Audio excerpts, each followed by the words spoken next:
passamos a palavra à professora Ana Caroline Campagnolo para proferir sua explanação no prazo de 20 minutos.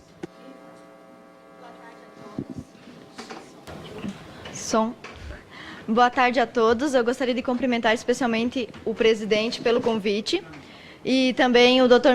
Miguel Najib, que lidera esse projeto. O convite da Câmara foi exatamente no sentido de me trazer aqui para provar que existe sim doutrinação.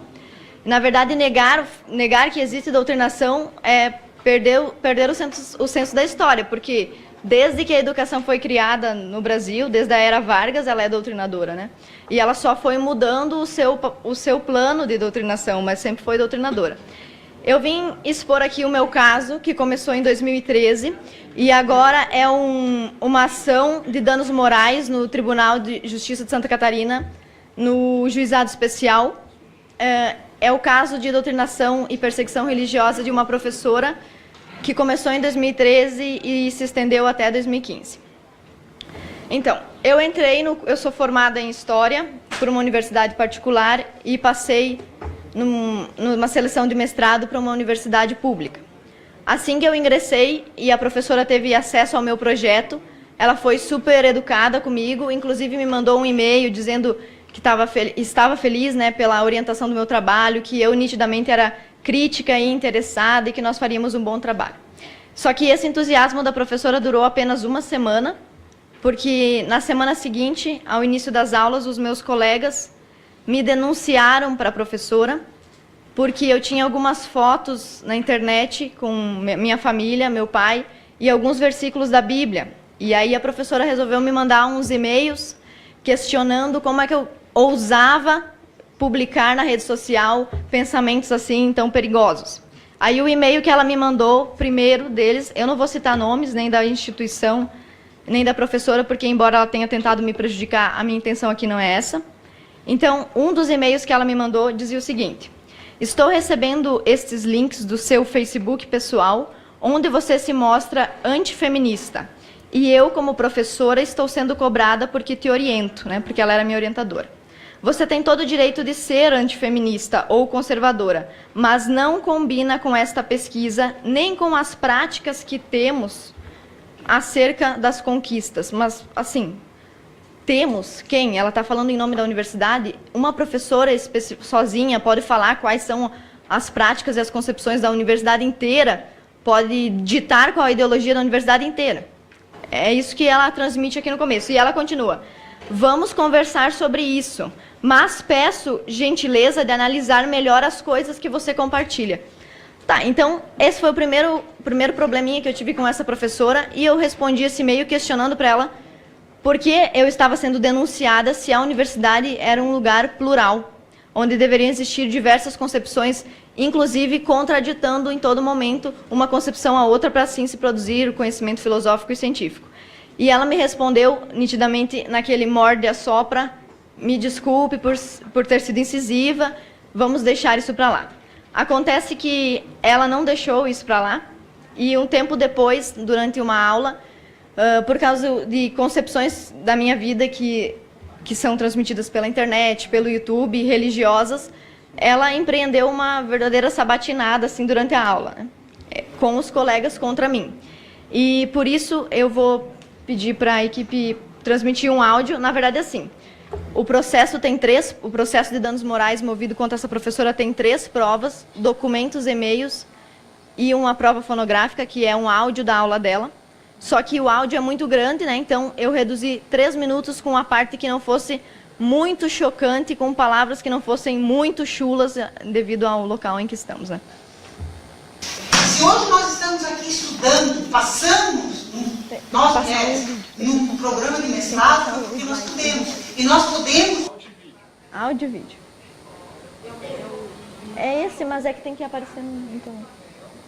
Se hoje nós estamos aqui estudando, passamos, nós mulheres, num programa de mestrado, foi porque nós podemos. E nós podemos porque algumas pessoas do passado fizeram o caminho.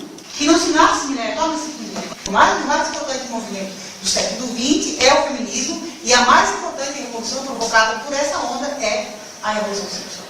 Então, se nós acreditamos nisso, se nós estamos aqui nesse curso, nós passamos nesse curso, nós estamos aqui porque nós nos matriculamos dentro de uma... Olha só o que ela vai dizer aqui, ó. Se nós estamos aqui nesse curso, é porque nós nos matriculamos em uma perspectiva de pensamento. Mas eu não me matriculei numa perspectiva de pensamento. Me matriculei no ensino público. Público. Quer dizer que se eu... Não importa a minha religião, minha concepção, se eu for feminista ou antifeminista, isso independe da minha participação nessa disciplina. E a professora tem a obrigação de ser impessoal na avaliação dos meus trabalhos. Inclusive, sobre isso, ainda há um detalhe. Durante todo o tempo em que ela não resolveu me atacar dessa forma, eu realizei todas as atividades que ela solicitou. Inclusive, ela sabendo que eu era cristã, uma das atividades que eu apresentei sem nenhuma resistência, sendo subserviente ao que a professora pediu, era um livro chamado Eunucos por Amor ao Reino, onde eu tinha que explicar para a turma de que forma a Igreja Católica era desde a sua raiz misógina, sendo que eu sou cristã. Então aquilo ali foi difícil, mas eu fiz exatamente como a professora tinha pedido, não contestei o livro, apenas expus o livro. Respeitei o espaço público de uma forma que ela não conseguiu respeitar o meu espaço privado, tá? Pode continuar, por favor. Perspectiva de pensamento, de uma linha de pesquisa. Feminismo, como outros dizem, como disse, é muito sério. Não é uma brincadeira. Quem é que pratica a porra do estupro, se não são os homens? Por que as mulheres abortam? Toda mulher que aborta tem um homem que foi lá e colocou um sêmen dentro dela e fez com que ela engravidasse e não assumiu. Então, assim, é sempre o machismo que trata para essas coisas. Então, tudo isso está junto, está dentro do mesmo contexto. Ser feminista, eu mandei para vocês um tempo atrás. Ser feminista hoje é tudo aquilo que está escrito ali. Eu quero que alguém me aponte uma daquelas coisas que seja prejudicial à saúde de alguém. Olha, aqui vocês vão ver, eu cortei bastante esse vídeo, mas o tempo todo ela fica, eu quero que alguém me aponte. E ela fala outras coisas que diretamente iam contra a minha fé, e eu nunca contestei isso, nunca, na aula, tanto que no áudio completo é possível ouvir os colegas dizendo, olha, Ana, a gente admite que você sempre respeitou, nunca falou nada. Então, ela trouxe um negócio que era completamente pessoal, de fora, certo? Se um professor tivesse feito isso com a sexualidade de um aluno, isso aqui estava em polvorosa, né? Se tivesse feito isso com a raça de um aluno, mesma coisa. Agora, já que é com o cristianismo, então aí pode ser esculachar, porque não presta mesmo, né? Então, vai, por favor. Obrigada. É que alguém me aponte. Alguém aqui pode me apontar uma daqueles itens, pode abrir aqui. Agora, eu discuto. Eu gosto de argumento. Eu não gosto de discutir. A minha vida foi pautada nisso. Por isso que eu estou nisso. Senão eu estaria aqui, não teria esse poder e esse saber. Ó, aqui ela admite o seguinte. Ela tem um certo poder que ele é conferido pelo Estado, mas ela não entende que ela é servidora pública. Ela não é mandadora pública. Ela serve ao povo, ela não manda no povo, certo? Então, como servidora pública, ela exerce uma certa autoridade dentro da sala de aula e aqui ela está abusando da sua autoridade. Eu reduzi o vídeo bastante porque era impossível vocês ouvirem aqui horas de vídeo, né?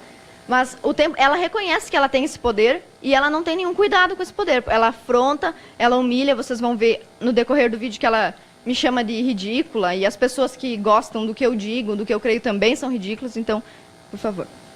Então, ou eu concordo ou não concordo. Se eu não concordo, eu não venho. Se eu concordo, eu venho. Então eu não posso ficar nesse curso. Já que não recebe conservadores. A minha sugestão do meu nível de conhecimento quanto a universidades e quanto a estudo é nesse sentido, entendeu?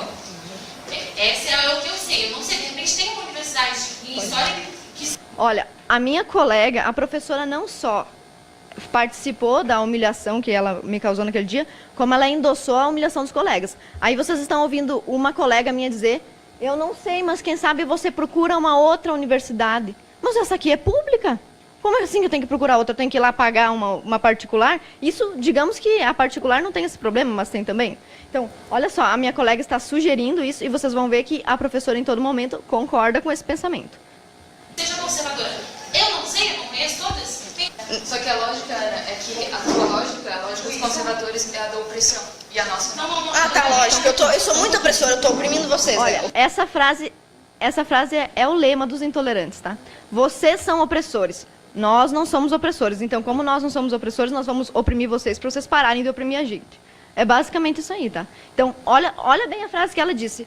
A lógica é, vocês são opressores e nós não. Só que acontece que naquela sala de aula tinha 14, mais um professor contra 1.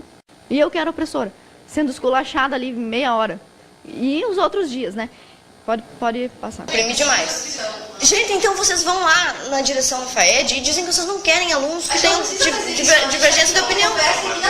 Primeiro dia de aula que eu estive aqui, já teve colegas me denunciando por eu ser conservadora. Vocês não aceitam um conservador. Eu concordo com a gente, não vai ver um conservador com bons olhos. Exato.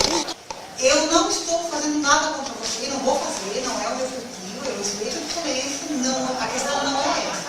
Quanto a mim, professora desse lugar, eu só te peço, Ana, que não desqualifique, não continue desqualificando, ridicularizando a mim, ao curso, ao programa e aos colegas. Porque é um ridículo do começo ao fim. Né? Isso é evidente, claro. Então, eu acho muito triste que tenha que ser desse jeito. Evidentemente, tem um monte de gente que gosta do ridículo, mas eu não gosto, né? Obrigada. Tá, então, nesse quadro que vocês estão vendo, onde eu, opressora, fui oprimida pelos não opressores, existe todo um pensamento que é bastante homogêneo e hegemônio ali naquele meio, que é o pensamento esquerdista e pode-se dizer quase de certeza, principalmente nos cursos de humanas, um pensamento anticristão, certo? Então, se ele fosse um pensamento anti-negros, não poderia. Se ele fosse um pensamento anti-gays, não poderia. Se fosse um pensamento anti-mulheres, não poderia. Mas anticristãos podem, né? É tranquilo. Então, eu quero demonstrar como esse pensamento anticristão, eu quero pedir para as meninas aqui do acesso colocarem as imagens para mim. Tem uma imagem, isso aqui é o DCE, tá? É o diretório acadêmico do meu curso. Olha o que está escrito aqui na parede. Tá? Satã reina. Ela vai colocar outros... Olha só a imagem que eles provavelmente pagaram para o cartunista Latuf colocar na porta do diretório de história. Olha aqui, ó. É uma feminista nua pisando no que isso aqui? Agora, se eu fizer um cristão pisando numa mulher, no outro dia eu estou presa, não estou? Então, é só para vocês verem o duplo agir, né, a respeito disso. Eu vou passar essas outras imagens aqui, mas ó, aqui, por exemplo, cuidado, esquerdo macho. Está escrito num lugar aqui. Aqui em cima, não... Desculpa, tá, gente? Tirando as crianças da sala. Não dê tiro, dê o cu. E o outro, racha macho. Entendeu? É umas coisas assim, sei lá, assustadoras. Se fosse contra uma mulher, seria machismo, né? Mas como é contra os homens e como é contra os cristãos, não tem problema nenhum. Essa foto é do diretório acadêmico. Eu vou pedir para o deputado aqui passar as fotos, por favor. Tá, então, diante desse cenário, o que eu venho... Diante desse cenário, o que eu venho denunciar é uma perseguição religiosa e também ideológica e, consequentemente, também política e partidária. Tá, então, por que esse caso poderia ser só uma discussão em sala de aula se configura num caso de doutrinação? Primeiro porque aconteceu num ambiente público, que eu deveria ter acesso livre, porque é público. Aconteceu com base em algo que eu faço na minha vida privada. Algumas das imagens que a professora contestou como graves, inclusive ela usou as seguintes expressões: sou democrática, mas isso que você está publicando não posso aceitar. Você faz apologias complicadas e suas ideias são complicadas de argumento. Quais que são as minhas ideias complicadas de argumento ou as minhas apologias complicadas? Cristianismo. Basicamente, para ela, isso é inadmissível. Então, além disso, a gente tem que prestar atenção em alguns princípios da Constituição que são desrespeitados nesse caso, como, por exemplo, o artigo 5º, que diz que é inviolável a liberdade de consciência e de crença, é livre a manifestação do pensamento e que ninguém deve ser privado de seus direitos por motivos de crença religiosa, convicção filosófica ou política. Tá, então, a professora me mandou e-mails tentando intimidar, mudar a minha postura. Eu fiquei bastante chocada naquele primeiro momento. Os e-mails que eu mandei para ela que estão no processo são e-mails assim de uma aluna assustada. Tá bom, professora, faça o que a senhora quiser. Fui lá, apaguei tudo, não adiantou, né? Depois de uns meses, eu apaguei, porque eu fiquei com um pouco de medo, né? Mas passou. E eu percebi que quem estava errado nesse caso era ela. Então, eu voltei a assumir a minha postura cristã. Aí aconteceu esse evento dentro da sala de aula.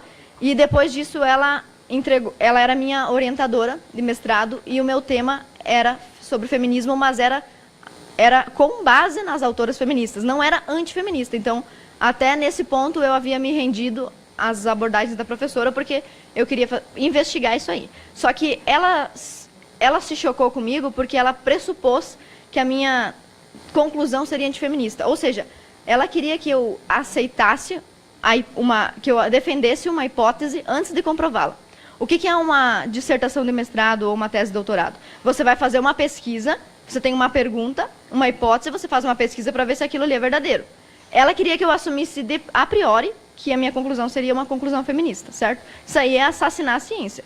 Só que, embora ela tenha feito tudo isso, vários sindicatos, colegas de profissão, enviaram notas e moções em apoio a ela, dizendo que ela era super democrática e super ética, tá? Então, os professores dizem isso, inclusive os livros didáticos dizem isso. Sempre o discurso é nós somos democráticos, nós somos inclusivos, mas ele só inclui daí quem eles concordam. Quem eles não concordam é excluído, porque não deve ser incluído por ser opressor, como a minha colega disse para mim. Você não pode falar porque você é opressora. E depois de tudo isso, a professora resolveu abandonar a minha orientação, o que resultou imediatamente no abandono do tema. Todo o tema que eu tinha estudado durante a graduação, durante o tempo que eu já estava no mestrado, eu tive que jogar no lixo, começar um trabalho tudo de novo.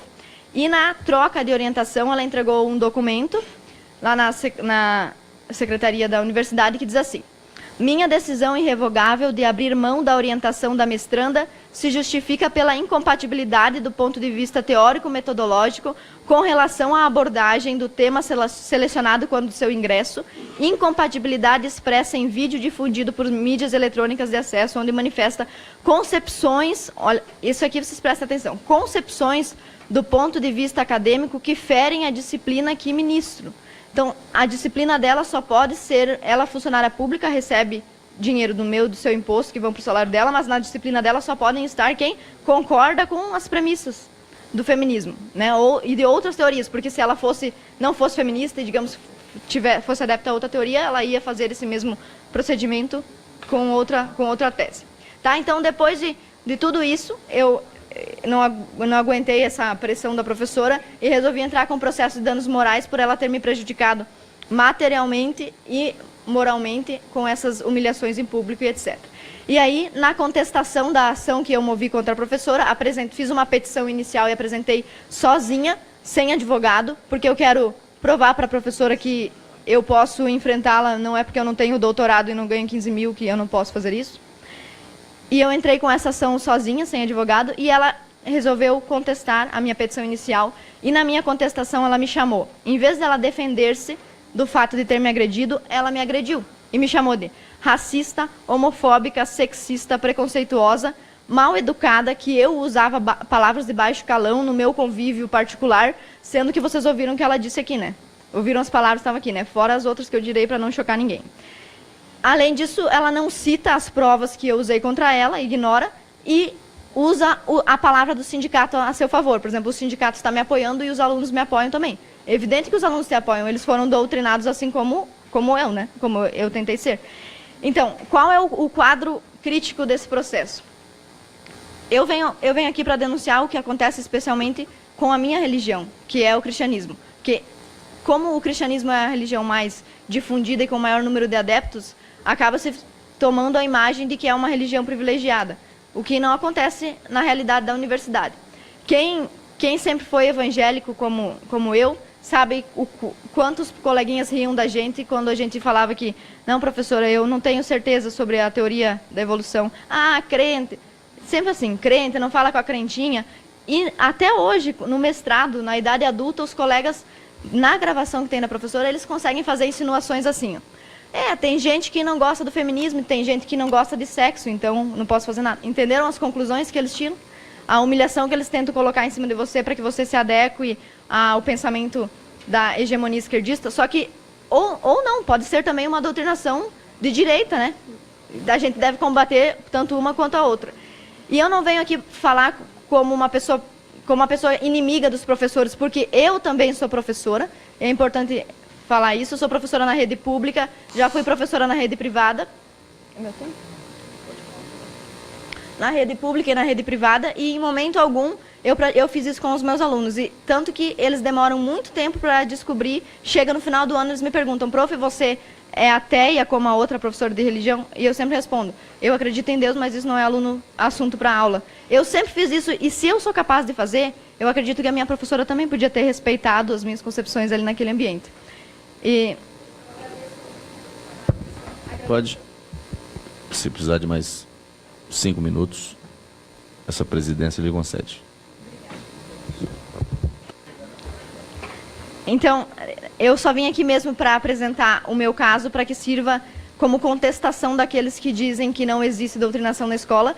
E, inclusive, convido os deputados a pesquisarem, procurarem outros alunos que tenham passado pelo mesmo, para que possam esboçar a complexidade e o tamanho desse problema na educação brasileira. Obrigada.